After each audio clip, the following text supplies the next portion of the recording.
Hervé Saclier, le coach de Jura-Dolois après la défaite de Buzyn ici au stade Jean Laville. Hervé, merci de vous arrêter à notre micro. Hervé, là, on aurait aimé avoir un petit peu votre réaction là, après ce match. C'est un peu mitigé. On a vu une première mi-temps à l'avantage des Guignonnais parce qu'ils ont su marquer sur leur temps fort. Et une deuxième mi-temps vraiment à l'avantage de Jura-Dolois où on a vu un tout autre visage. Voilà, c'est quoi le sentiment là ce soir? Le sentiment, c'est que je ne m'explique pas notre première mi-temps qui a été calamiteuse, qu'on a été absent dans tous les domaines, pas d'agressivité sur le porteur du ballon, on n'a rien proposé dans le jeu, donc c'était compliqué. En plus, on manque de concentration sur le premier but, on fait une erreur de placement sur le deuxième. Alors que c'était un peu le thème qu'on s'était fixé aujourd'hui, parce que sur les derniers matchs, on a pris beaucoup de buts, donc on voulait essayer d'être solide défensivement. C'est raté, donc après effectivement on fait une bonne deuxième mi-temps dans la réaction, on a poussé, je pense de manière un peu désordonnée très souvent, la seule fois où on pose un peu le jeu c'est où on arrive à marquer.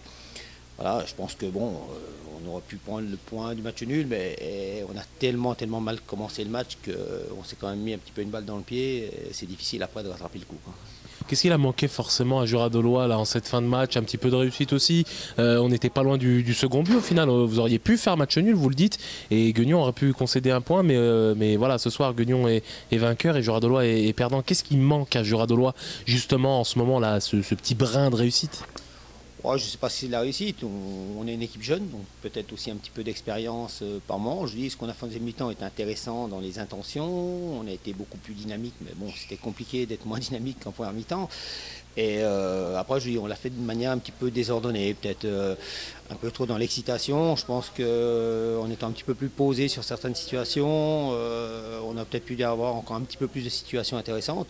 Voilà, maintenant, c'est vrai que sur la deuxième mi-temps, on aurait pu égaliser, mais je vous dis, une fois de plus, c'est de la réaction, quoi. Quand on est à 2-0 à la mi-temps, c'est déjà mal embarqué. Donc bon, c'est bien, on a réagi, on a fait 45 minutes, mais c'est pas assez. Et aujourd'hui, on est un petit peu là-dedans. Le dernier match accompli qu'on a fait, c'est chez nous contre Louhans. On a fait 90 minutes très intéressantes.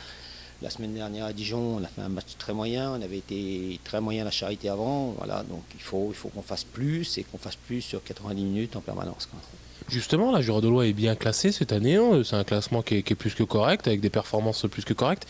Parce que Jura-Dolois a un petit coup à jouer en cette fin de saison, aller chercher le top 5, enfin, pour concrétiser en fait ce regain de forme cette année, quoi.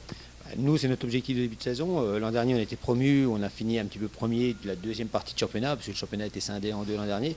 L'objectif de cette saison, c'est de progresser, notamment d'essayer d'aller toucher le top 5. Nos résultats actuels ne plaident pas forcément dans ce sens-là, donc on va essayer de bien finir, on ne va pas lâcher.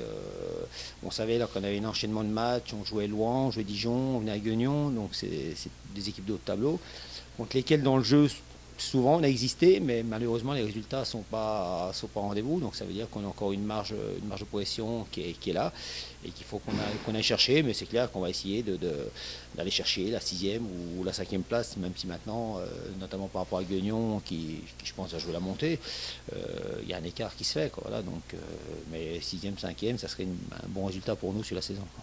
Votre jugement là sur le championnat en globalité cette année, est-ce qu'il est un peu plus relevé que l'année dernière avec des équipes qui jouent la montée? On a des Louhans, des Monceau, Auxerre, Guignon, et c'est vraiment relevé? Par rapport à la saison dernière, je ne sais pas trop, parce que Pontarlier était solide aussi. Maintenant, quand on regarde tous les groupes de National 3 en France, c'est sûrement, je ne sais pas si c'est le meilleur groupe de National 3 en France, mais c'est en tout cas le plus prestigieux, parce que Guignon a un vrai passé, Louhans-Puiseaux a un vrai passé, Monceau-les-Mines a un passé, le Racing Besançon a un passé, donc il n'y a pas beaucoup de groupes de National 3 qui ont de telles choses. Il y a la réserve d'Auxerre et la réserve de Sochaux qui font partie des top 10 des centres de formation français, Dijon qui est un club qui est en plein progrès. Donc c'est un groupe relevé. Après, vous dire que c'est plus relevé que la saison dernière, je ne sais pas. Mais c'est vrai que quand on va avoir de l'ambition dans ce groupe-là, il faut se heurter à des clubs qui ont un ADN et qui ont un historique qui est fort. Voilà, je dis, Louhans-Guignon a beaucoup plus de passé que nous on peut en avoir. Donc voilà, c'est des objectifs ambitieux. Nous, l'objectif du club, c'est d'essayer d'être en National 2 en 2020. Voilà, mais c'est un objectif très ambitieux, voilà, on essaie de travailler chaque jour pour aller chercher ça, mais on sait que la concurrence est relevée, quoi.